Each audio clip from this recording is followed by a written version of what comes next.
আউযু বিল্লাহি মিনাশ শাইতানির রাজীম। বিসমিল্লাহির রাহমানির রাহিম। আলহামদুলিল্লাহি রাব্বিল আলামিন। সবাই পড়েন আলহামদুলিল্লাহি রাব্বিল আলামিন আর রহমানির রহিম মালিকি ইয়াউমিদ্দিন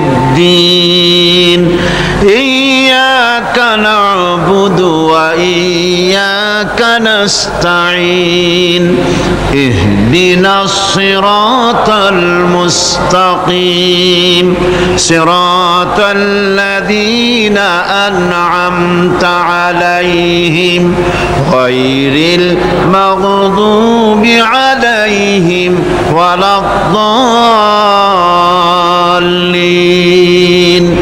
আমিন। সূরা ফাতিহা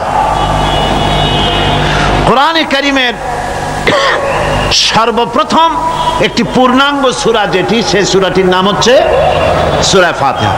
এর আগে যত সূরা নাজিল হয়েছে রাসূল করিম সাল্লাল্লাহু আলাইহি সাল্লামের কাছে তা ছিল 10 আয়াত, 20 আয়াত, 30 আয়াত এরকম করে করে, কিন্তু পূর্ণাঙ্গ সূরা হিসাবে হুজুরের কাছে প্রথম যে সূরাটি নাজিল হয় সেই সূরাটির নাম হচ্ছে সূরা ফাতিহা।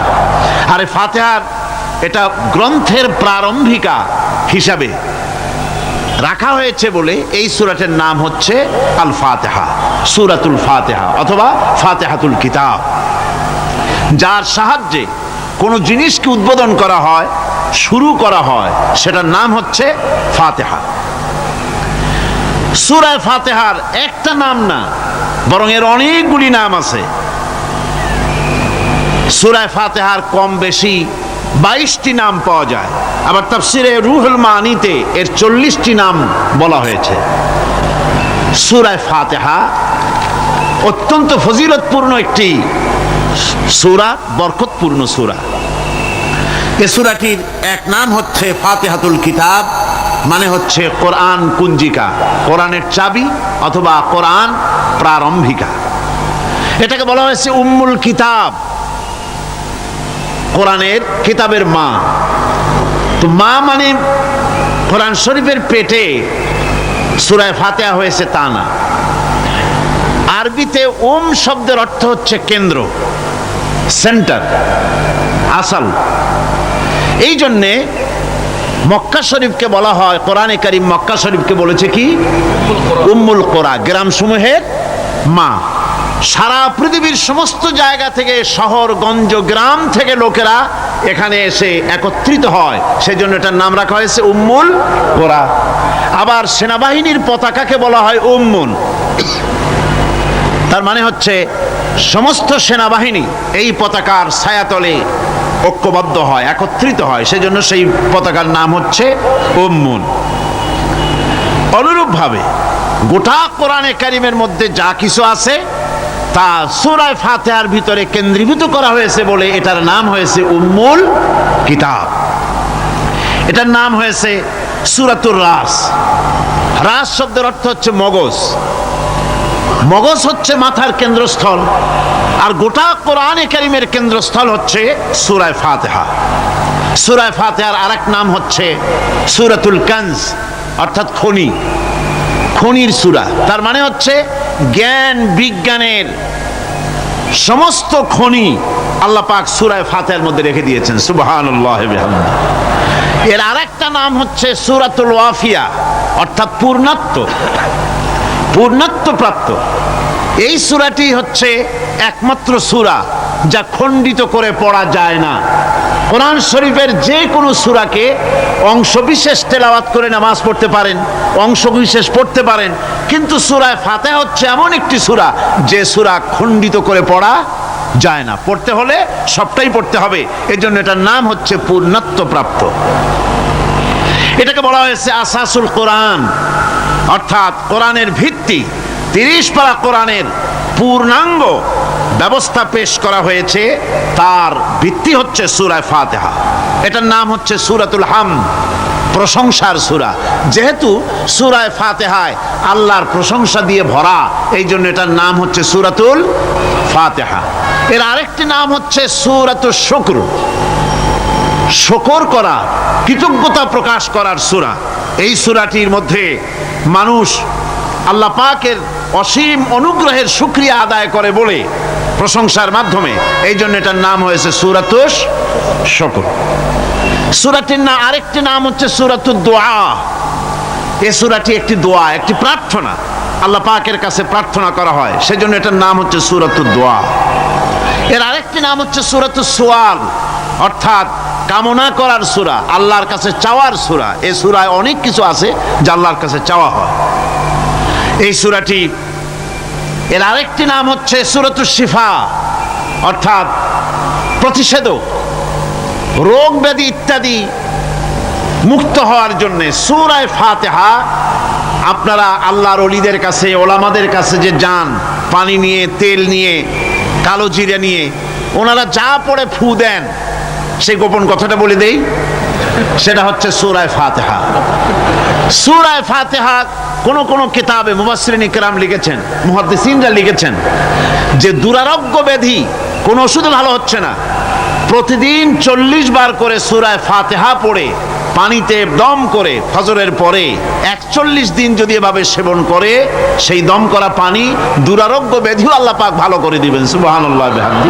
এটা হচ্ছে সূরাতুশ শিফা। এটাকে বলা হয় সূরাতুস সালাত। নামাজ হবেই না সূরা ফাতিহা ছাড়া, নামাজ সূরা ফাতিহা ছাড়া হবে না। এই জন্য লা সালাতা লিমান লাম ইয়াকরা বিফাতিহাতিল কিতাব, হাদিস শরীফে এসেছে সূরা ফাতিহা ছাড়া নামাজ শুদ্ধ হবে না, নামাজ জায়েজ হবে না। সেই জন্য এটার নাম হচ্ছে সূরাতুস সালাত। কোরআনে কারীমের এই সূরাটি, এটাকে হযরত পীর সাহেব কেবলা একটি আয়াত তেলাওয়াত করে বলেছেন সাবউল মাসানি। এটা হচ্ছে নিত্য পাঠনীয় সপ্তবাক্য, যে 7টি বাক্যকে সবসময় পড়া লাগে। তার মানে হচ্ছে যে ব্যক্তি নামাজ পড়ে 5 ওয়াক্ত, 24 ঘন্টার ভিতরে সূরা ফাতিহা একেবারে কম করেও যদি হয়, তাহলে 40 বার এই সূরা 24 ঘন্টায় নামাজি ব্যক্তিকে পড়তে হয়। এই জন্য সবসময় পাঠনীয় এই সূরাটি। সূরাটি মোট অক্ষর সংখ্যা হচ্ছে 113, শব্দ সংখ্যা হচ্ছে 25টি। এটি হচ্ছে সূরা ফাতিহা। একটি রুকু, 7টি আয়াত। নাজিলের অবতীর্ণ হওয়ার স্থান হচ্ছে মক্কা আল মুকাররমা। রাসূল করিম সাল্লাল্লাহু আলাইহি ওয়াসাল্লামের মক্কি জিন্দেগিতে সূরাটি অবতীর্ণ হয়। শুরু হচ্ছে সূরা ফাতিহা। আলহামদুলিল্লাহি রাব্বিল আলামিন। সূরা ফাতিহা আমি বলি এটি যেন একটি অভিনন্দন পত্র। এটি কি? অভিনন্দন পত্র। বান্দা দিচ্ছে তার রবকে, রবের ভাষায় শেখানো অভিনন্দন পত্র বান্দা তার রবকে প্রকাশ করছেন, দিচ্ছেন। অভিনন্দন পত্রে 3টা জিনিস থাকে, আপনারা লক্ষ্য করে শুনলে বুঝতে পারবেন ইনশাআল্লাহ। একবার ভাবুন যে কত বড় কথা, 30 পারা কোরআনের মধ্যে যা আছে তার সবটা আল্লাহ পাক তার সারাংশ সূরা ফাতিহায় ঢুকাইছেন। তাহলে এটা জিনিসটা কি, এটা বুঝতে হবে এবং সেই ধরনের অন্তর নিয়ে, মন নিয়ে বসতে হবে আর বুঝতে চেষ্টা করতে হবে। আমি ধীরে ধীরে আপনাদের সামনে পেশ করব ইনশাআল্লাহ, বিইজনিল্লাহ, বিমাশিয়াতিল্লাহ, বিফদলিল্লাহ। সূরা ফাতিহার মধ্যে আমি বলেছি এটা একটি অভিনন্দন পত্রের মতো। কিরকম? অভিনন্দন পত্রে 3টা জিনিস থাকে। কয়টা জিনিস থাকে? 3টা। প্রথমে থাকে প্রশংসা। অভিনন্দন পত্রে প্রথমে কি থাকে? প্রশংসা। 2 নম্বরে থাকে পরিচয়। 3 নম্বরে থাকে দাবি। 3 নম্বরে থাকে দাবি। প্রথমেই দাবি করা হয় না, এটা ঠিক না। প্রথমেই প্রশংসা। সমস্ত অভিনন্দন পত্র আপনারা দেখবেন, মন্ত্রী আসুক, প্রেসিডেন্ট আসুক, অভিনন্দন পত্র পেশ করা হয়, সুন্দর ভাষায় লেখে, হে সংগ্রামী জননায়ক, গরিবের বন্ধু, জাতির কিছু একটা, এইভাবে করে বহুত প্রশংসা করে তারপরে তার নাম খুঁজে পাওয়াই মুশকিল প্রশংসার ঠেলায়। আপনার আগমনী বার্তায় আমাদের এই চট্টগ্রামের আকাশ বাতাস মুখরিত, আবাল বৃদ্ধ বনিতা আনন্দে উদ্বেলিত, কে কি করবে দিশে করতে পারছে না, এরকম প্রশংসা। এই প্রশংসা দিয়ে তারপরে বলে আমরা চট্টগ্রাম কলেজের কর্তৃপক্ষ, আমাদের বেড়া নাই, টিন নাই, চাল নাই, ইট নাই, সিমেন্ট নাই, আমাদের এগুলি দাবি। তাহলে প্রথমে গেল প্রশংসা, 2 নম্বরে পরিচয়, 3 নম্বরে দাবি। মূলত এই ভদ্রতা প্রথমে কেউ বলে না, মন্ত্রী সাহেব চিটাগংয়ে আসছেন তো, আমাদের দাবি না মিটাইয়া ঠ্যাং আস্ত নিয়ে ঢাকা ফিরতে পারবেন না, এরকম বলে নাকি? এরকম বললে কিছুই পাওয়া যাবে না। মূলত এই যে ভদ্রতা, এই শালীনতা, এই শিষ্টাচার শিক্ষা দিয়েছে আল কোরআন। সুবহানাল্লাহ বিহামদিহি। বান্দাকে কিছু চাইতে হবে, আর চাওয়াটা শিখাইছেন কে? আল্লাহ। কে শিখিয়েছেন? বান্দাকে একটা বড় জিনিস চাইতে হবে, একটা বড় জিনিস চাইতে হবে আল্লাহর কাছে। সে চাওয়াটা কি সেটাও আল্লাহ শিখাইছেন। যেহেতু আমরা তো জানি না, বুঝি না, আল্লাহ আমাদের কত মেহেরবান, তার কত দয়া, আমাদের শিখাই দিচ্ছেন কেমনে প্রশংসা করতে হবে, কেমনে পরিচয় দিতে হবে, আর কেমনে দাবি করতে হবে। 3টি জিনিস সূরা ফাতিহার মধ্যে আল্লাহ পাক ঢুকিয়ে দিয়েছেন। সুবহানাল্লাহ বিহামদিহি। সুতরাং বলা হচ্ছে, আল্লাহ পাক বলছেন আলহামদুলিল্লাহি রাব্বিল আলামিন, সমস্ত প্রশংসা, যাবতীয় প্রশংসা সবকিছু আল্লাহ পাকের জন্য, যিনি রব্বুল আলামিন, যিনি বহু জগতের, অসংখ্য জগতের, যিনি পালনেওয়ালা, তার জন্যই সমস্ত প্রশংসা। এখন হামদ হচ্ছে প্রশংসা, এর অর্থ হচ্ছে সুন্দরের প্রশংসা। অসুন্দরের কিন্তু কোনো হামদ হয় না, অসুন্দরের হামদ হয় না। হামদ হয় কার? সুন্দরের। সুন্দরের হামদ হয়, প্রশংসা হয়। এই জন্য প্রশংসা করতে হবে আল্লাহ পাকের। কোন ফাসিকের প্রশংসা যদি করা হয়, আল্লাহ পাক নারাজ হয়ে যায়, আল্লাহ পাকের আরশ গোসায় থরথর করে কাঁপতে থাকে। প্রশংসা হবে কেবলমাত্র কার? আল্লাহ পাকের। এবং এই প্রশংসা সবটুকুন হামদের আগে আলিফ লাম লাগানো হয়েছে। এটা হচ্ছে জিন্স বা ইস্তেকরাক, অর্থাৎ সমস্ত বস্তুকে বোঝাবার জন্য আল শব্দকে ব্যবহার করা হয়েছে। আলহামদু, সমস্ত প্রশংসা সেই আল্লাহ পাকের, যিনি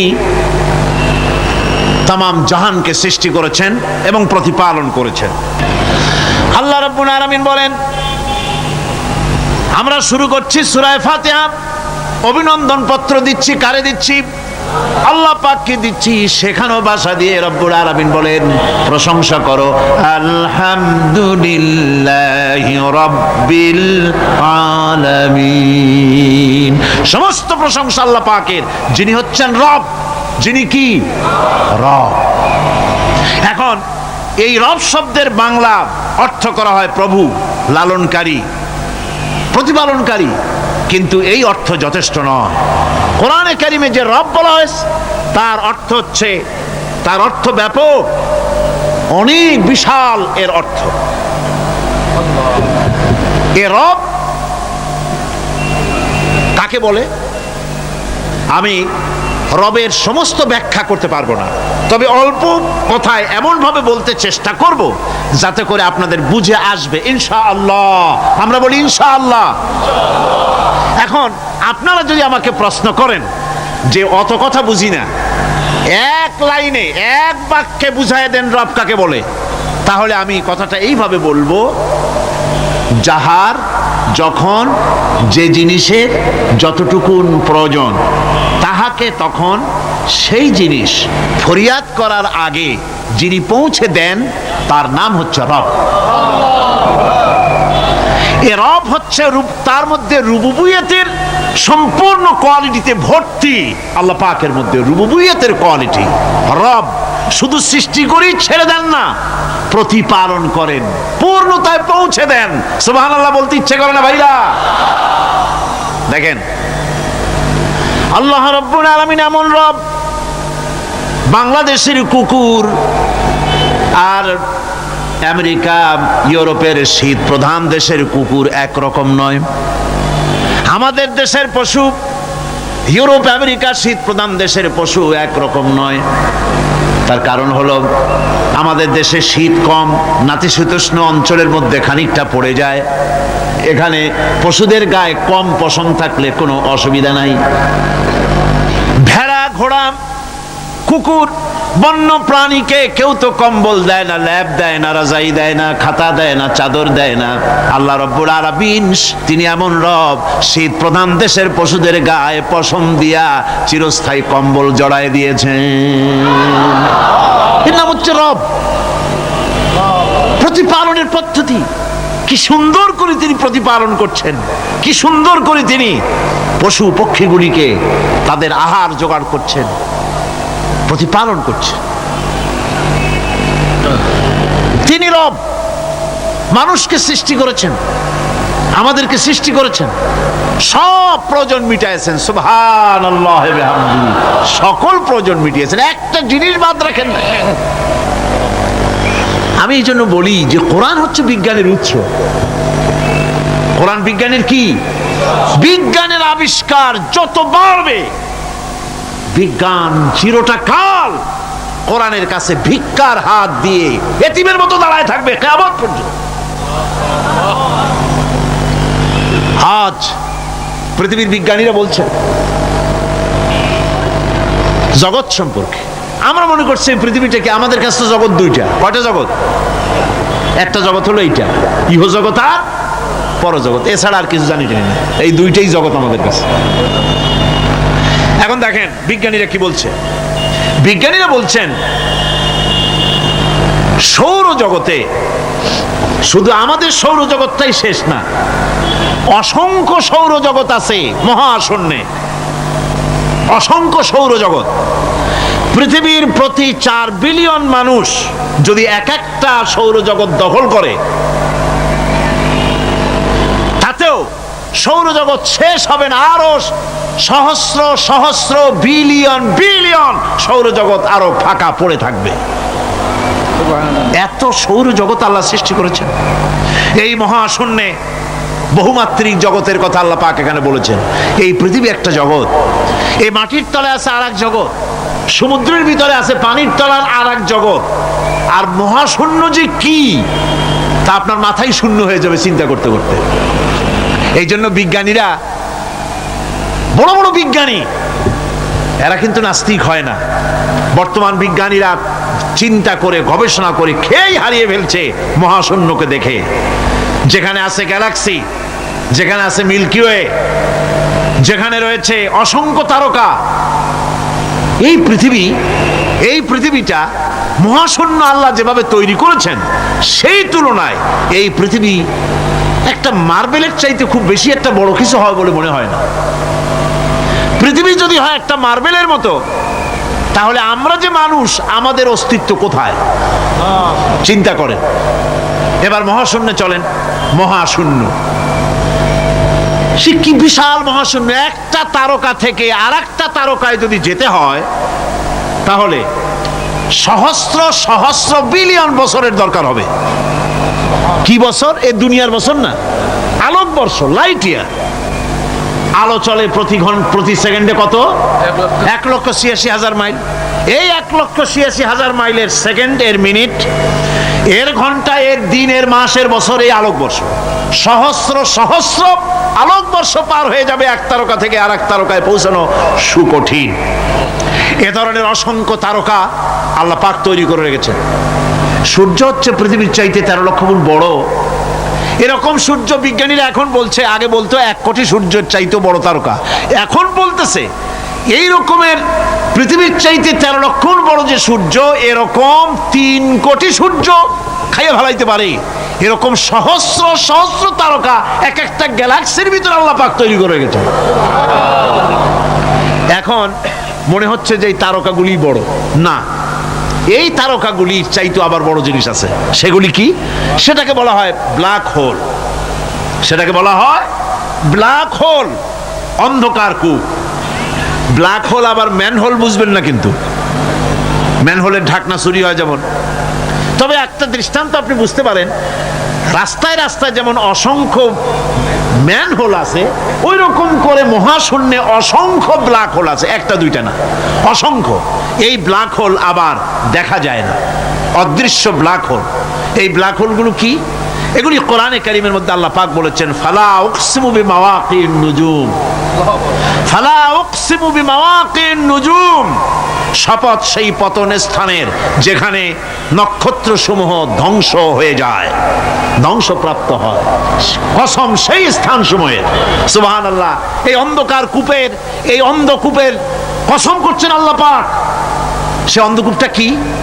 সেই ব্ল্যাক হোলটা কি? সেই ব্ল্যাক হোল হচ্ছে ওই যে তারকার কথা বললাম যে সূর্য খাইতে পারে, 3 কোটি সূর্য খাইতে পারে, এই রকমের তারকাগুলি ঘুরতে ঘুরতে কোনো এক কারণে যখন সে ব্ল্যাক হোলের রেঞ্জের মধ্যে এসে যায়, তখন ব্ল্যাক হোল ওকে এমন ভাবে চুষে হজম করে ফেলে যেমন বাচ্চা চকলেট চুষা খাইয়া ফেলায়, এইরকম ব্ল্যাক হোলগুলি অত বড় তারকাগুলি খাইয়া চুষা শেষ করে ফেলে যায়।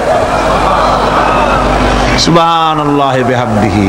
বিজ্ঞানীরা বলেছেন আমাদের এই পৃথিবীটা, আল্লাহ না করুন কখনো, এই পৃথিবীটা যদি কোনো ব্ল্যাক হোলের আওতায় পড়ে, ওর রেঞ্জে আসে, তাহলে মাত্র 2 সেন্টিমিটারের মধ্যে পৃথিবীটা তার ঘনত্ব লাভ করে ব্ল্যাক হোলের মধ্যে অদৃশ্য হয়ে যাবে, হারায় যাবে, অস্তিত্ব থাকবে না। আল্লাহ পাক, আশ্চর্য লাগে আমার বিজ্ঞানের বইপত্র যখন পড়ি, আমার কাছে আশ্চর্য লাগে 1400 বছর আগে নবী কোনো বিজ্ঞানাগারে পড়াশোনা করেন নাই, কোন সায়েন্স নিয়ে রিসার্চ করেন নাই, সেই নবীর মুখ থেকে এমন বিজ্ঞানময় কোরআন আল্লাহ বের করালেন যে আজকের পৃথিবীর মডার্ন যুগের বিজ্ঞানীরা কোরআনের কাছে এতিম হয়ে দাঁড়ায় আছে। পৃথিবীর কোন বিজ্ঞানী বলতে পারবে না যে কোরআনে কারিমের অমুক আয়াতটা আনসাইন্টিফিক, এটা হাদিস আমাদের বিজ্ঞানের সাথে মিল খায় না, এমন কথা বলতে পারবে না। বরং কোরআন সার্টিফাই করবে তোমার এই বক্তব্য, তোমার এই থিওরি মোস্ট আনসাইন্টিফিক, কোরআন বলবে। ওরা বলতে পারবে না যে আয়াতটা আনসাইন্টিফিক। সুতরাং কোরআন হচ্ছে মহান বিজ্ঞানময়, কোরআন হচ্ছে আল্লাহ পাকের দেওয়া এক মহান বিধান, যে কোরআনের কারণে আল্লাহ পাক আমাদেরকে হেদায়েত দান করেছেন। সুতরাং এই কোরআন হচ্ছে, কোরআনের মধ্যে যা আছে, গোটা কোরআনে যা আছে সব সূরা ফাতিহা আছে। সুবহানাল্লাহ বিহামদিহি। আল্লাহ পাক বলছেন আলহামদুলিল্লাহি রাব্বিল আলামিন। মুহাব্বতের সাথে পড়েন সবাই, আলহামদুলিল্লাহি রাব্বিল আলামিন। সমস্ত প্রশংসা, যাবতীয় প্রশংসা সে আল্লাহ পাকের, যিনি তামাম জাহানের পালনেওয়ালা রব। আল্লাহ পাক তার কাছে যখন বান্দা আলহামদুলিল্লাহি রাব্বিল আলামিন বলে,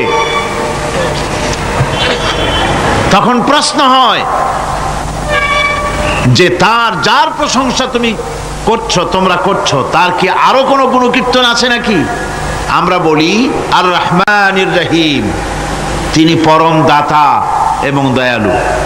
রহমান এবং রহিম দুটি হচ্ছে সমঅর্থবোধক, প্রায় কাছাকাছি অর্থবোধক শব্দ। অসীম মেহেরবান এবং বিশেষ করুণাময় তিনি, যিনি রহমান এবং রহিম। রহমান রহিম আল্লাহ পাকের দুটি গুণবাচক নাম। রহমান অপেক্ষা রহিম অপেক্ষা রহমান, এটা হচ্ছে বেশি ব্যাপক অর্থবোধক, যার জন্য তাফসীরে বলা হয়েছে আর রহমানু যুর রাহমাতিশ শামিলা বিজামিল খালায়েক ফিদ দুনিয়া ওয়াল মুমিনিনা ফিল আখিরাহ। অর্থাৎ রহমান তিনি, যিনি এমন রহমতের মালিক যা বিশেষত গোটা বিশ্বের সমস্ত মানুষের জন্য প্রযোজ্য। আর রহিম হচ্ছে শুধু কিয়ামতের দিন পৃথিবীতে রহমান, তিনি দয়াবান পৃথিবীর সমস্ত মানুষের জন্য, এবং কিয়ামতে শুধু মুমিনদের জন্য। রহমান কিয়ামতে শুধু মুমিনদের জন্য। আর রহিম হচ্ছে আর রহিম যুর রাহমাতি শামিলা লিল মুমিনিনা ইয়াউমিল কিয়ামা। রহিম হচ্ছে শুধুমাত্র কিয়ামতের দিন আল্লাহ রাব্বুল আলামিন শুধু মুমিন লোকদের জন্য এই বিশেষ দয়া কিয়ামতের দিন করবেন। এখন রহমান হচ্ছেন পৃথিবীর সমস্ত মানুষের জন্য, সমস্ত প্রাণীর জন্য। তার দান থেকে কেউ বঞ্চিত থাকবে না, সকলের জন্য তার দানের দরজা অবারিত, উন্মুক্ত। এই পৃথিবীর বুকে আমরা দেখতে পাই মানুষ তার বন্ধুদেরকেই দেয়, শুধু সরকার হোক আর সাধারণ মানুষ হোক, আপনজনদেরকে নিজের দলকেই বেশি দেয়। কথা ঠিক কিনা? নিজের দলের প্রতি, আত্মীয় স্বজনের প্রতি স্বজন প্রিয়তা মানুষের শরীরের ভিতরে রোগ হিসাবে কাজ করে, আর এভাবে করে নিজের দল আর আত্মীয় স্বজনকে বেশি করে সুযোগ সুবিধা দেয়। শত্রুকে কেউ দেয় না, শত্রুকে কেউ ডেকে ডেকে কোনো জিনিস দিতে চায় না বা দেয় না। আল্লাহ রাব্বুল আলামিন এমন রহমান, এমন দয়াবান, এমন মেহেরবান, যারা তার ইবাদত করে, যারা তাকে স্বীকার করে, আল্লাহ বলে তাকে যারা সেজদা দেয়, আল্লাহ পাক তাদেরকেও দেন। আর যারা আল্লাহকে অস্বীকার করে, আল্লাহ রাব্বুল আলামিনকে মানে না, তার গুণাবলী কি স্বীকার করে না, তার অস্তিত্ব স্বীকার করে না, তারপরেও আল্লাহ রাব্বুল আলামিন কোন নাফরমান বান্দাকেও রহমত থেকে বঞ্চিত করেন না। সে যেই হোক, বেনামাজি হোক, মুরতাদ হোক, নাস্তিক হোক, তারপরে আল্লাহর অনুগ্রহ থেকে সে বঞ্চিত থাকে না। কথা ঠিক কিনা? বরং এটাই আমরা দেখি, নামাজি, দিনদার, পরেজগার মানুষ তার বরং কম থাকে, সে বরং কম পায়। বাড়ি নাই, ঘর নাই, কলকারখানা নাই, আর নামাজ রোজা করে না, হজ যাকাত করে না, আল্লাহর সাথে বিরোধিতা করে, আল্লাহরে মানেই না, বলে দেয়ার ইজ নো গড, স্রষ্টা বলতে কেউ নাই। এই ড্রিঙ্ক অ্যান্ড বি মেরি, এই হচ্ছে তাদের থিওরি, তাদের দর্শন, তাদের ফিলসফি। এই জাতীয় লোকগুলি বরং দেখা যায় তারা ক্ষমতা পায়, বাড়ি হয়, গাড়ি হয়, কল হয়, কারখানা হয়, সম্মান পায়। এটা কেন? এর কারণ হচ্ছে আল্লাহ রাব্বুল আলামিন এই পৃথিবীর কোনো মূল্য দেন না। এই পৃথিবীর মূল্য যদি আল্লাহ পাকের কাছে একটা মশার ডানার তুল্য যদি হতো, আল্লাহ পাক বিদ্রোহীদেরকে, কাফেরদেরকে এক ঢোক পানি আল্লাহ পাক গিলতে দিতেন না। এবার চিন্তা করেন, আল্লাহর ব্যাপারে যে দৃষ্টান্তটা দেওয়া হয়েছে, দৃষ্টান্তটা কত গুরুত্বপূর্ণ। মশার ডানার তুল্য, মশার ডানার তুল্য এই পৃথিবীর দাম নাই আল্লাহর কাছে। আপনাকে যদি কেউ 10 লক্ষ মশার ডানা বহু কষ্ট করে জোগাড় করিয়া যদি কেউ দেয়, তাহলে আপনি কয় টাকা দিয়ে কিনবেন? 4 পয়সা দিয়েও একজনে বলছে 4 পয়সাও দিবে না। তাহলে বোঝেন এর কোনো মূল্য নাই। একটা মশার ডানার তুল্য মূল্য আল্লাহ পাক এই পৃথিবীর দেন না, যার কারণে অবারিত উন্মুক্ত হস্তে আল্লাহ পাক সমস্ত মানুষের জন্য, প্রাণী জগতের জন্য তিনি করুণা করেছেন সকলকে। এই করুণাময় রহমান আল্লাহ পাক, তিনি গুনাহগারদেরকে, যারা আল্লাহ পাকের ফরমাবরদারি করতেছে, তাদেরকে সকলকে আল্লাহ পাক সমানভাবে তার জিনিসগুলিকে তিনি দিয়ে দিচ্ছেন। এটা হচ্ছে রহমান। আর রহিম হচ্ছে, হাদিস শরীফে বলা হয়েছে, আর রহমানুদ দুনিয়া ওয়াল আখিরা, আর রহিম ও রহিমুল আখিরা। মোমেন রহমান তো শুধু আল্লাহ পাক দুনিয়া এবং আখিরাতের জন্য, আর রহিম শুধুমাত্র আখিরাতের জন্য। আবার কোন কোন আয়াতে বলা হয়েছে যে আল্লাহ পাক দুনিয়ার মানুষের জন্য রহিম। একটি আয়াতে ভাবে বলা হয়েছে, হুয়াল্লাযী ইউসাল্লি আলাইকুম ওয়া মালাইকাতুহু লিইখরিজাকুম মিনাজ যুলুমাতি ইলান নূর ওয়া কানা বিল মুমিনিনা রহিমা। সে আল্লাহ তোমাদের প্রতি রহম করেছেন, রহমত নাজিল করেছেন এবং তার ফেরেশতাগণ এই উদ্দেশ্যে যে তোমাদেরকে তিনি অন্ধকার থেকে আলোর দিকে বের করে নিয়ে আসবেন, আর তিনি হচ্ছেন মুমিনদের জন্য রহিম, অত্যন্ত দয়াবান। আরবি ভাষায় আর রহমান অন্তর্জগতের এমন একটি নম্র উচ্ছ্বাসিত অবস্থার প্রতি ইঙ্গিত করে যার ফলে তার স্বতঃস্ফূর্তভাবে নিজের থেকেই মহানুভবতা এবং প্রীতি ও মহব্বতের ইচ্ছার বহির্প্রকাশ ঘটে। তাই রহমতের মধ্যে আছে স্নেহ, আছে প্রীতি, আছে অনুগ্রহ। আল্লাহ পাকের রহমতটা কি জিনিস? সেটা হচ্ছে রাহমাতি ওয়াসিআত কুল্লা শাই। আমার রহমত দিয়ে সমস্ত জিনিসকে ঢেকে রাখা হয়েছে। প্রত্যেকটি জিনিসের ভিতরে আল্লাহ পাকের রহমত রয়েছে। রহমত ছাড়া এই পৃথিবীতে মানুষের চলার কোনো পথ নাই। সমস্ত ব্যাপারই আল্লাহ পাকের রহমত আর রহমত। আমরা যখন বললাম আর রহমানির রহিম, বলেন সবাই আর রহমানির রহিম। আবার প্রশ্ন হয়, বান্দা বুঝলাম আরো কোনো কোয়ালিটি, আরো কোনো বৈশিষ্ট্য তার আছে নাকি? আমরা বলি মালিকি ইয়াউমিদ্দিন। তিনি হচ্ছেন বিচার দিনের মালিক, শেষ বিচারের মালিক তিনি। একদিকে এটাকে ব্যালেন্স করা হয়েছে, একদিকে অফুরন্ত রহমত যার কোনো কুল নাই, কিনারা নাই। এখন আদল দরকার। এখন কি দরকার? আদল, ইনসাফ দরকার। আল্লাহ পাক একদিকে অফুরন্ত রহমত আর নিয়ামত দিয়ে পৃথিবীকে ছেড়ে রেখেছেন, অপর দিকে বলেছেন আমি হচ্ছি বিচার দিনের মালিক, সেদিন আমি বিচার করব।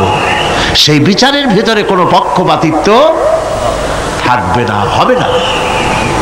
সেখানে তিনি হবেন আহকামুল হাকিমিন, ওইটা হবে সুপ্রিম কোর্টের সুপ্রিম কোর্ট। সেই পরকালে, সেই কিয়ামতের মাঠে আপনাকে আমাকে সকলকে উপস্থিত হতে হবে, নাকি হবে না? সবাইকে উঠতে হবে। এই দিন শব্দটি কোরআনে কারিমে বহু জায়গায় বলা হয়েছে এবং বিভিন্ন অর্থে ব্যবহার করা হয়েছে। যেমন দিন শব্দের অর্থ প্রভাব, প্রতিপত্তি, আধিপত্য, ইতাআত, বন্দিগি, দাসত্ব, আনুগত্য, নীতি, পথ, পন্থা, হিসাব, ফায়সালা, প্রতিদান, প্রতিফল।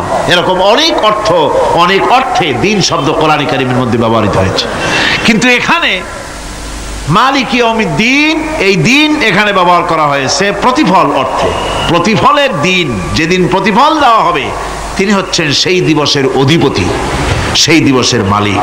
সূরা ইনফিতারে আল্লাহ পাক বলছেন وما أدراك ما يوم الدين ثم ما أدراك ما يوم الدين। বিচারের দিনটি কি তা তোমাকে কে জানালো? আবার জিজ্ঞেস করছি, তোমাকে কে জানালো বিচারের দিনটা কি? আল্লাহ পাক জবাবে বলছেন বিচারের দিনটা হচ্ছে ইয়াউমা লা তামলিকু নাফসুন লিনাফসিন শাইআন ওয়াল আমরু ইয়াউমা ইযিন লিল্লাহ। বিচারের দিন হচ্ছে এমন দিন যেদিন কেউ নিজেকে রক্ষা করতে পারবে না, কারো থেকে কেউ নিজেকে রক্ষা করতে পারবে না, নিজেকে কেউ নিজের জন্য কাউকে সাহায্যকারী পাবে না। আর সমগ্র ব্যাপারটি নিরঙ্কুশভাবে আল্লাহ রাব্বুল আলামিনের হাতে থাকবে। সেই দিনটার নাম কিয়ামত, সেটার নাম পরকাল, সেটার নাম হচ্ছে বিচারের দিন। যেদিন কর্তৃত্ব হবে কেবলমাত্র কার? আল্লাহ পাক। সেই দিনটা হচ্ছে কর্মফল পাওয়ার দিন। লাহা মা কাসাবাত ওয়া আলাইহা মাকতাসাবাত। প্রত্যেক মানুষই সেই উপার্জন অনুসারে সেখানে ফল পাবে। যেমন কর্ম তেমন ফল পাবে, ব্যক্তি হিসাবে পাবে, দল হিসাবে পাবে। تلك أمة قد خلت لها ما كسبت ولكم ما كسبتم ولا تسألون عما يعملون। প্রত্যেক মানুষই তার উপার্জন অনুসারী ফল পাবে। যা সে পাবে তা নিজের উপার্জন ছাড়া আর কিছুই না, আর যে ফল পাবে সেটাও তার উপার্জন। সুতরাং কিয়ামতের দিন আল্লাহ মানুষের উপরে কোনো জুলম করবেন না, অত্যাচার করবেন না। আল্লাহ পাক তো তার বান্দার জন্য জুলুমকারী নন, ঠিক কি না? আল্লাহ পাক বলছেন, মান আমিলা সালিহান ফালিনাফসিহি ওয়া মান আসাআ ফাআলাইহা ওয়া মা রাব্বুকা বিযাল্লামিন লিল আবিদ। যে ব্যক্তি পুণ্য কাজ করলো সে নিজের কাজে নিজের স্বার্থেই তা করলো। আমরা যে নামাজ পড়ি এটা কি আল্লাহর স্বার্থ? কথা কন, আল্লাহর স্বার্থ? সারা পৃথিবীর সমস্ত মানুষ যদি আল্লাহরে সেজদা দেয়, আল্লাহর ক্ষমতা আরো কিছু কালের জন্য বাড়বে নাকি? সমস্ত মানুষ যদি আল্লাহকে অস্বীকার করে, বিদ্রোহী ঘোষণা করে, বিদ্রোহ ঘোষণা করে, তাতে কি আল্লাহর ক্ষমতা শেষ হয়ে যাবে? নাউযুবিল্লাহি মিন যালিক। যেমন ছিলেন তেমনই থাকবেন। সুতরাং আমরা যা করি, আমরা নামাজ পড়ি নিজেদের জন্যে, আল্লাহকে খুশি করার জন্য, কিন্তু কল্যাণটা আমার। কল্যাণটা কার? আমার। রোজা, হজ, যাকাত, তেলাওয়াত যা করি সব আল্লাহকে খুশি করার জন্য, কিন্তু স্বার্থ পুরাটাই আমার। আমার কল্যাণের জন্যই আমি করি। এবং আল্লাহ হচ্ছেন তিনি তোমাদের রব। ওমা রাব্বুকা বিযাল্লামিন লিল আবিদ। তোমাদের রব হচ্ছেন তিনি যিনি বান্দাদের উপরে কখনো অত্যাচার করেন না, জুলম করেন না, মেহেরবানি দিয়ে যিনি ছেয়ে রাখেন তিনি হচ্ছেন আল্লাহ পাক। সুতরাং সেই কিয়ামতের মাঠে আল্লাহ পাকের দরবারে আমাদের সকলকেই উঠতে হবে। আল্লাহ পাকের দরবারে আমাদের সামনে, আল্লাহ পাকের সামনে দাঁড়াতে হবে। সেদিন আমাদেরকে কেউ বাঁচাতে পারবে না। সেদিন আল্লাহ পাক এর দরবারে যেন আমরা আসামি না হই, সেজন্য এই পৃথিবীতে কোরআন অনুযায়ী আমাদের জীবন গড়তে হবে, সুন্নাহ অনুযায়ী জীবন গড়তে হবে।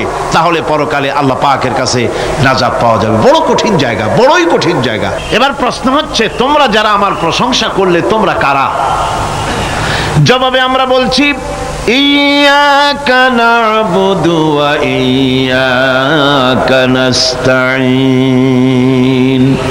আয় আমার রব, আমরা হচ্ছি তোমার বান্দা, একমাত্র তোমারই গোলামি করি, একমাত্র একমাত্র তোমারই ইবাদত করি। আর কারো ইবাদত, এই শব্দটা লাগাইলে কি বোঝা যায়? যে আর কারো করি না, একমাত্র তোমারই ইবাদত করি, আর একমাত্র তোমারই কাছে সাহায্য প্রার্থনা করি। ইয়্যাকা না'বুদু ওয়া ইয়্যাকা নাস্তাঈন। আল্লাহ রাব্বুল আলামিন আমাদেরকে সৃষ্টি করেছেন আসলে এইটার জন্য। সৃষ্টি করেছেন কিসের জন্য? কোরআনে কারীমের মধ্যে আল্লাহ রাব্বুল আলামিন বলেন, ওয়ামা খালাকতুল জিন্না ওয়াল ইনসা ইল্লা লিয়াবুদুন।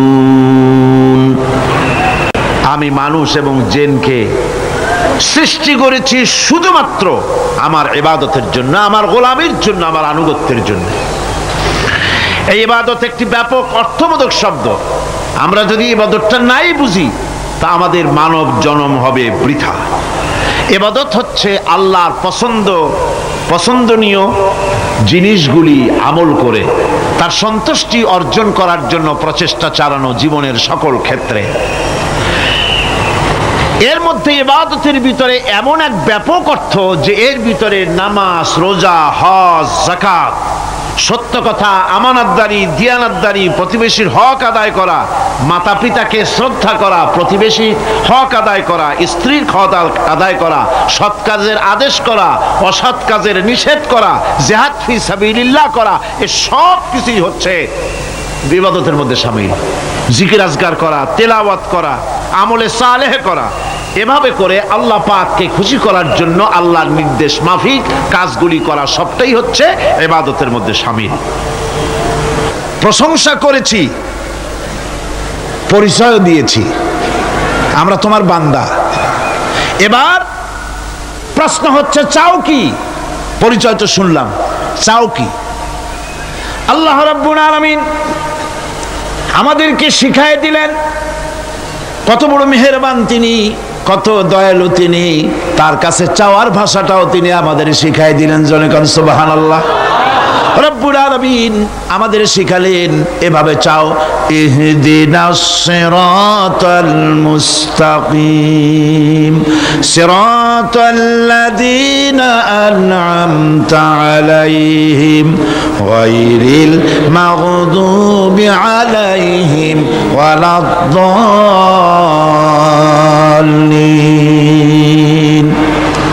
হায় আল্লাহ, ইহদিনাস সিরাতাল মুস্তাকিম, একটা রাস্তা চাই, সহজ সরল সঠিক একটি পথ চাই তোমার কাছে। সেই পথটা চাই যে পথ হচ্ছে নিয়ামত প্রাপ্তদের, অভিশপ্ত এবং পথভ্রষ্টদের পথ নয়। যে পথ নিয়ামত প্রাপ্তদের, ওই ধরনের একটা পথ আমরা চাই। পথ দেখাবার মালিককে কোরআনে কারীম বলছে, আল্লাহ রাব্বুল আলামিন বলেন, ওয়া আলাল্লাহি কাসদুস সাবিলি ওয়া মিনহা জাইরুন ওয়ালাউ শাআ লাহাদাকুম আজমাইন। ওয়া আলাল্লাহি কাসদুস সাবিল, সোজা রাস্তা বলে দেওয়ার দায়িত্ব আমি আল্লাহর। সোজা রাস্তা বলে দেওয়ার দায়িত্ব কার? তিনি বলছেন বলার দায়িত্ব আমার, সোজা রাস্তাটা আমি বলে দেব।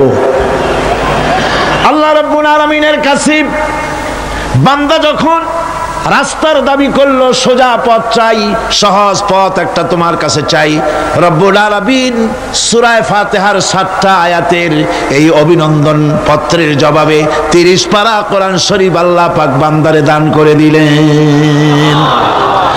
জবাবে বলে দিলেন, ওয়ানিবুদুনি হাযা সিরাতুম মুস্তাকিম। সোজা রাস্তাটা হলো আমার আনুগত্য, আমার গোলামি, আমার দাসত্ব, এটাই হলো সোজা রাস্তা। এই সোজা রাস্তাটা আমি বলবো। রাস্তা তো অনেক হতে পারে, কিন্তু সোজা রাস্তা বলে দেওয়ার দায়িত্ব কার? আল্লাহ পাকের। দেখেন এই যে বিশাল মাহফিল, এই মাহফিলে যত লোক আসছে, সব লোক কি এক মতের, এক চিন্তার, এক আদর্শের? না। এই কয়েক লক্ষ জনতার ভেতরে হাজারো মতের লোক আছে, হাজারো চিন্তার লোক আছে, হাজারো আদর্শের লোক আছে। সব আদর্শ, সব চিন্তা, সব কি ঠিক? সবটাই কি নির্ভুল? না। সঠিক নির্ভুল একটা। কয়টা হয়? একটাই হয় মাত্র। এই জন্য আমি দৃষ্টান্ত দিতে গিয়ে বলি, অঙ্ক পরীক্ষা যেদিন হয়, ছেলেরা অঙ্ক পরীক্ষা যেদিন দেয়, সেই অঙ্ক পরীক্ষা দিতে গিয়ে অঙ্ক যারা ভুল করে তাদের ফলাফল কয় রকম হয় বলেন? হ্যাঁ, অনেক রকম হয়। আর যাদের অঙ্ক যাদের ঠিক হয় তাদের ফলাফল কয় রকম?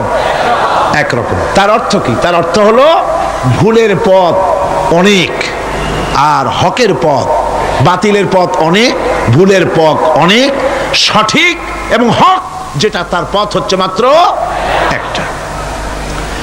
এই জন্যে আল্লাহ রাব্বুল আলামিন তিনি সোজা রাস্তা বলে দেওয়ার দায়িত্বটা নিয়েছেন। কোরআন বলছে প্রত্যেকটি সৃষ্টির শুরু হতে শেষ পর্যন্ত 4টা স্তর পার হতে হয়। তার সর্বশেষ স্তর হলো হেদায়াত। 4টে স্তর পার হওয়ার সর্বশেষ স্তর হচ্ছে হেদায়াত। আল্লাযী খালাকা ফাসাওয়া ওয়াল্লাযী কাদ্দারা ফাহাদা। তিনি সকল বস্তুকে সৃষ্টি করেন এবং তারপর তার পরিমাপ, তার কর্মপথ, তার হেদায়েত তিনি দিয়ে দেন। তার মানে হচ্ছে তিনি সৃষ্টি করেন, সামঞ্জস্য রাখেন, পরিমাপটা ঠিক করেন এবং পথের নির্দেশ দেন। সৃষ্টি করেই ছেড়ে দেন না, তার হেদায়েত দিয়ে দেন। তার পরিমাপটা ঠিক করেন, সামঞ্জস্য করেন। কিরকম? দেখুন, আপনি যখন দাঁড়ান তখন আপনার পায়ের উপরে হাঁটু থেকে হাঁটুর নিচের যে অংশটা পা পর্যন্ত, ওইটাকে কি কয়? পা। নলা, এই তো ঠিক বলছেন, নলা। আপনারা আমাকে সাহায্য করবেন যেখানে আমি আটকে যাই। নলা, এই নলাটা পায়ের সেন্টারে যদি রাখা হতো, বোঝেন ভালো করে, পায়ের সেন্টারে এই জায়গাটা, এটা ধরুন পা, এই জায়গাটায় যদি হতো পায়ের নলাটা, হয় সিটায় পড়তেন না হয় ফুটোয় পড়তেন।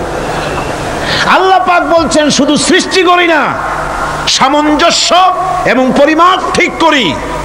মাপ মতো পাটা সামনে গোড়ালির কাছে নলাটা বসায় দেওয়া হয়েছে, যাতে আপনি চিত না হন, বুটো হয়ে না পড়েন। সুবহানাল্লাহ কইতে ইচ্ছা করে না?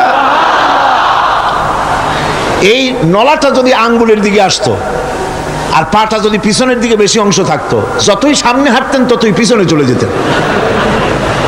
ভূত নাকি, ভূতের পা থাকে নাকি পিছনের দিকে, বলে লোকেরা, আমি দেখি নেই। ভূত নাকি সামনে আগাতে গেলে পিছনে চলে যায়।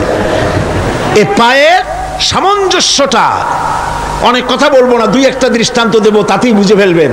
আল্লাহ পাক বলেন শুধু সৃষ্টিই করি না, তার সামঞ্জস্য এবং পরিমাপকে ঠিক করে দেই।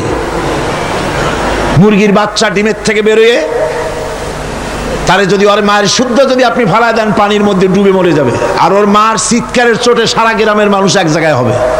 আর হাঁসের ডিম থেকে বাচ্চা বেরোলে সেই বাচ্চা আর মা বাবা দুজনকেই ফালায় দেন পানির মধ্যে, সাঁতরায় উঠে আসবে, ঠিক কিনা? কে শিখালো সাঁতার? কে শিখালো? শুধু সৃষ্টিই করেন না, আল্লাহ পাক সৃষ্টি করেন, সামঞ্জস্য এবং পরিমাপকে ঠিক করেন এবং তাকে পথের নির্দেশ দেন। এটা হলো সর্বশেষ, সৃষ্টি করে ছেড়ে দেন না। যেমন কোরআনে কারিমে হযরত ইব্রাহিম আলাইহিস সালাম তিনি তার সম্প্রদায়ের সাথে যে কথোপকথন করেছিলেন, বিষয়টি আল্লাহ পাক কোরআনে কারিমের মধ্যে কোট করে দিলেন। এই হেদায়েতের বিষয় সেখানে আছে বলে আল্লাহ পাক বিষয়টা কোরআনে জায়গা করে দিলেন। ওয়া ইয ক্বালা ইব্রাহিমু লিআবিহি ওয়া কওমিহি ইন্নানি বারাউম মিম্মা তা'বুদুন ইল্লাল্লাযী ফাতারানি ফাইন্নাহু সায়াহদিন। ইব্রাহিম আলাইহিস সালাম তার পিতা এবং তার গোত্রকে বললেন, তার সম্প্রদায়ের লোকদেরকে, নিঃসন্দেহে আমি মুক্ত, আমি পবিত্র। তোমরা যেসব জিনিস দিয়ে যেসব এর ইবাদত করো, গোলামি করো, আনুগত্য করো, আমি তার থেকে পবিত্র। আমি তো শুধু ইবাদত করি, গোলামি করি সেই স্রষ্টার, যিনি আমাকে সৃষ্টি করেছেন। আমার সম্পর্ক শুধুমাত্র সেই সত্তার সাথে যিনি সৃষ্টি করেছেন। আল্লাযী খালাকানি ফাহুয়া ইয়াহদিন, যিনি আমাকে সৃষ্টি করে শুধু সৃষ্টি করেন নাই, আমাকে হেদায়েত দিয়েছেন, আমাকে পথের দিশা দিয়েছেন। ওয়াল্লাযী হুয়া ইউতঈমুনি ওয়া ইয়াসকিন, যিনি আমাকে সৃষ্টি করেছেন, তিনি হেদায়েত দিয়েছেন, আর আমি যখন তৃষ্ণার্ত হই তিনি আমাকে পান করান, আমি যখন ক্ষুধার্ত হই তিনি আমাকে আহার দেন। ওয়া ইযা মারিতু ফাহুয়া ইয়াশফিন, আর যখন অসুস্থ হই তখন তিনি আমাকে রোগমুক্ত করে দেন। সুবহানাল্লাহি ওয়া বিহামদিহি। তাহলে কি হলো? অর্থাৎ যে প্রতিপালক, তার প্রতিপালন পদ্ধতি আমার সকল প্রয়োজন মিটান, যিনি আমাকে পান করান, আহার করান, অসুস্থ হলে যিনি আমাকে সুস্থ করেন। হেদায়েতের কামটা তিনি আরেকজনের জন্য রাখেন নাই, তিনি আমার হেদায়েতের ব্যবস্থাও করেছেন। ভাইরা আমার, আল্লাহ রাব্বুল আলামিন শুধু সৃষ্টি করেন নাই, সৃষ্টি করে হেদায়েত দিয়েছেন, মানুষকে হেদায়েতের রাস্তা বলে দিয়েছেন। সঠিক পথ কোনটি সেই পথের কথাও তিনি পরিষ্কার করে বলে দিয়েছেন। এই জন্য আল্লাহ পাক বলেন, কোরআন মাজিদ হেদায়েতকে বিরাট দান বলে ঘোষণা করেছে। মানুষের জন্য যে হেদায়েত আল্লাহ দিয়েছেন তার সবচাইতে বড় দান, জোরে কোন সুবহানাল্লাহ। ইন্না খালাকনাল ইনসানা মিন নুতফাতিন আমশাজিন নাবতালিহি ফাজআলনাহু সামিআম বাসীরা। আমি মানুষের মিলিত শুক্র দ্বারা, নুতফা দিয়ে আমি মানুষ সৃষ্টি করেছি এবং তাকে একে একে বিভিন্ন স্তর পার করেছি। তাকে শ্রবণ শক্তি দিয়েছি, তাকে দর্শন শক্তি দিয়েছি। ইন্না হাদাইনাহুস সাবিলা ইম্মা শাকিরান ওয়া ইম্মা কাফুরা। নিশ্চয়ই আমি তাদেরকে তাদের কর্মপন্থা প্রদান করেছি, আমি তাদেরকে হেদায়েত দিয়েছি, চলার পথের দিশা দিয়েছি। এখন ইচ্ছে করলে সে কৃতজ্ঞ হতে পারে, ইচ্ছে করলে অকৃতজ্ঞতার পথও অবলম্বন করতে পারে। আমি তাকে হেদায়েত দিয়ে দিয়েছি, পথ দেখিয়ে দিয়েছি। ডান এবং বাঁ দুটি রাস্তা আল্লাহ পাক দেখিয়ে দিয়েছেন। আসহাবুল ইয়ামিন, আসহাবুশ শিমাল, একটা ডানপন্থী আর একটা বামপন্থী। আমাদের দেশে কিছু লোক আছে নাম মুসলমান, কিন্তু বলে যে আমরা বামপন্থী আন্দোলন করি, অথচ সমস্ত ডানপন্থীদের জায়গা হবে জান্নাতে যদি জান্নাতের আমল করতে পারে। ডানপন্থীদের নেতা হচ্ছেন দুনিয়ার সমস্ত পয়গম্বরেরা, আর বামপন্থীদের নেতা হলো শয়তান। বামপন্থীদের নিয়ে শয়তান যাবে কিয়ামতে জাহান্নামে। আল্লাহ পাক রাস্তা বলে দিয়েছে।